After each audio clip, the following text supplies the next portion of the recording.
The Jungle of Feelings. Gorilla's Great Adventure. And now, attention. A riddle. I'm a large primate with a gentle heart. In the forests of Africa, I play my part. My diet is mostly leaves, fruits, and shoots. But what do I build each night for my snooze? Is it a treehouse? Or a nest? Or a cave? Think carefully before you choose. You will find out the correct answer at the end of the story. Deep in the lush, green heart of the whispering jungle lived Gus the Gorilla. Gus was known for his impressive size and strength, but what made him truly special was his big heart and his ability to understand feelings. One sunny morning, Gus decided to take a stroll through the jungle. As he walked, he noticed his friend Ellie the elephant looking sad near the watering hole. "Good morning," Ellie Gus said gently. "Is everything okay? You look a bit down today." Ellie looked up at Gus with her big, expressive eyes. "Oh, Gus," she sighed, "I'm feeling sad because my best friend, Polly the parrot, flew away on a long journey yesterday. I miss her already." Gus nodded understandingly. "It's okay to feel sad, Ellie. Missing our friends can make our hearts feel heavy. Would you like to talk about your favorite memories with Polly? Sometimes that can help us feel a little better." Ellie's trunk perked up slightly. "That's a good idea, Gus. Thank you for listening." As Gus continued his walk, he came across Monty the monkey, who was jumping up and down excitedly in a nearby tree. "Hey Monty," Gus called out. "You seem very happy today."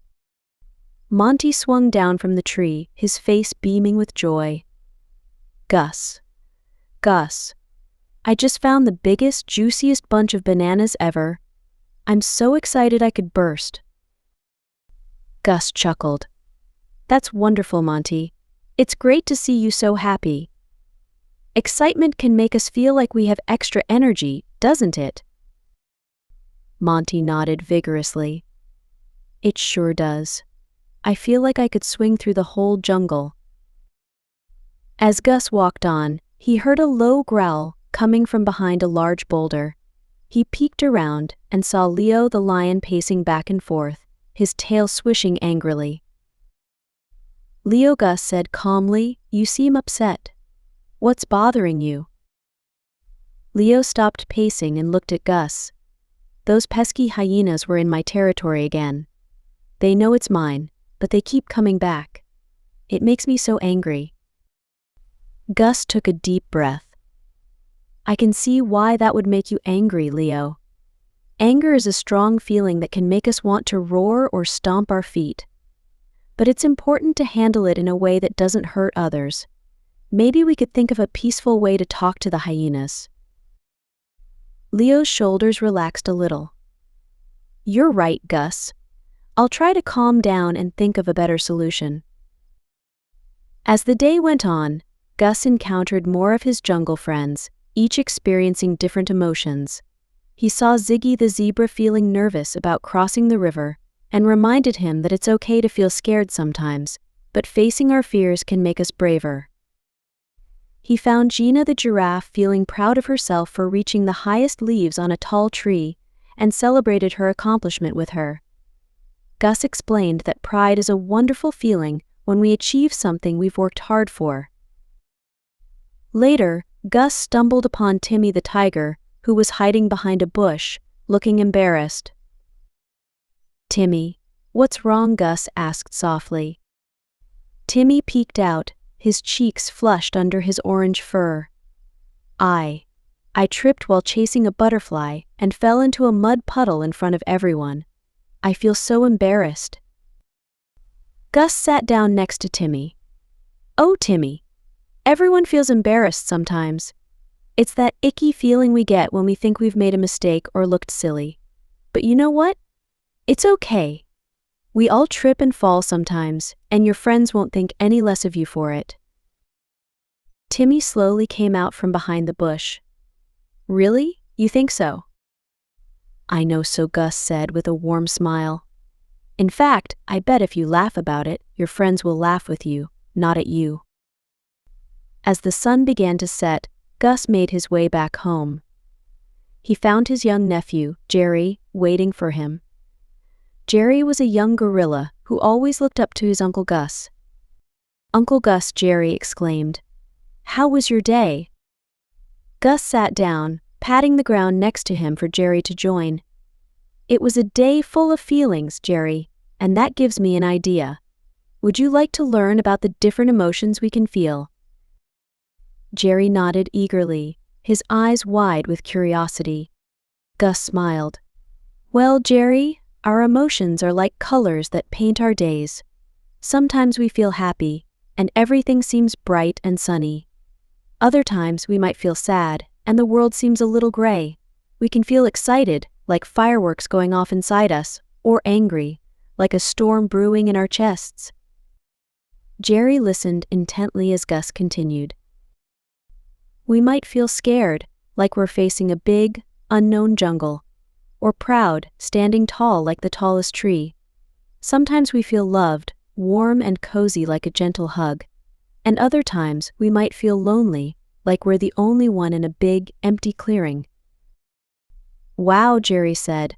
That's a lot of feelings, Uncle Gus. Gus nodded. That's right, Gerry. And you know what? It's okay to feel all of these emotions. They're all part of what makes us who we are. The important thing is to recognize what we're feeling and learn how to express it in a good way. But how do we do that? Uncle Gus, Gerry asked. Well, Gus replied thoughtfully, first, we need to pay attention to how we feel. Is our heart beating fast? Are our muscles tense? Do we feel like laughing or crying? These are all clues about our emotions. Once we know what we're feeling, we can talk about it. We can say things like, I feel happy because the sun is shining, or I feel frustrated because I can't reach that banana. Talking about our feelings helps others understand us better. Gerry nodded, taking it all in. And remember, Gerry, Gus continued, it's okay to ask for help when we have big feelings. Sometimes, just like I did with our friends today, we need someone to listen to us or give us a hug. What if someone else is having big feelings? Uncle Gus, Gerry asked. Gus smiled at his nephew's thoughtful question. That's when we can be a good friend, Gerry. We can listen to them, try to understand how they're feeling, and ask how we can help. Sometimes, just being there for someone can make a big difference. As the stars began to twinkle in the night sky, Gus gave Gerry a gentle pat on the back. Remember, Gerry, our feelings are like the weather in the jungle. They can change from moment to moment, and that's perfectly normal. The most important thing is to be kind to ourselves and others as we navigate through all these emotions. Gerry yawned, feeling sleepy but content. Thank you, Uncle Gus. I think I understand feelings a little better now.